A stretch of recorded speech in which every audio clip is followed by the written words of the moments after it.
Exogen ultraäänijärjestelmä luun parantamiseen on ainutlaatuinen laite, joka nopeuttaa murtuman paranemisprosessin kaikkia vaiheita.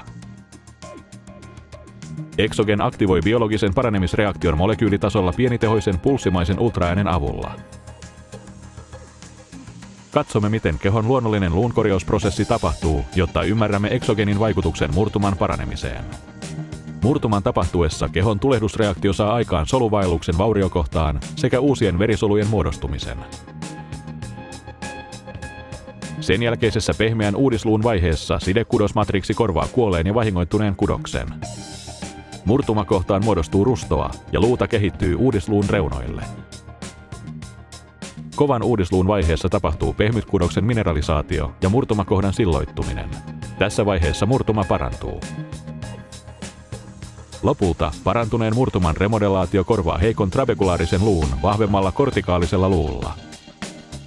Usein tämä luonnollinen korjausprosessi onnistuu, mutta joskus luun parantuminen voi viivästyä tai epäonnistua kokonaan.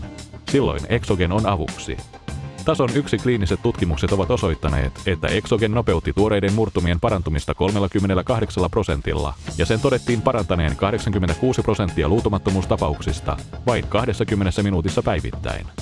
Tällaisen parantumisreaktion saamiseksi Exogenin pienitehoiset pulssimaiset ultraääniaallot läpäisivät ihon ja pehmytkudoksen päästäkseen murtumakohtaan.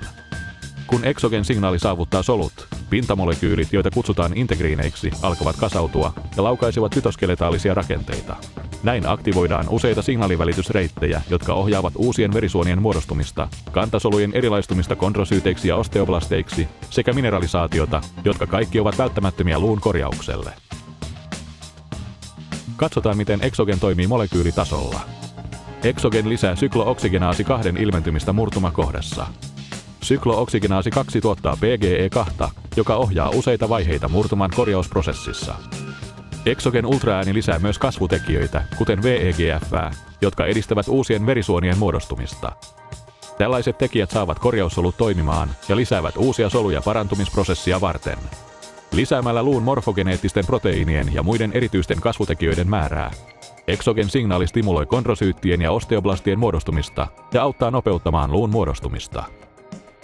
Exogen nopeuttaa tuoreiden murtumien parantumista ja luutumattomien kohtien korjautumista parantamalla useiden tekijöiden ilmentymistä molekyylitasolla ja auttaa näin potilaita palaamaan nopeammin normaaleihin toimintoihinsa.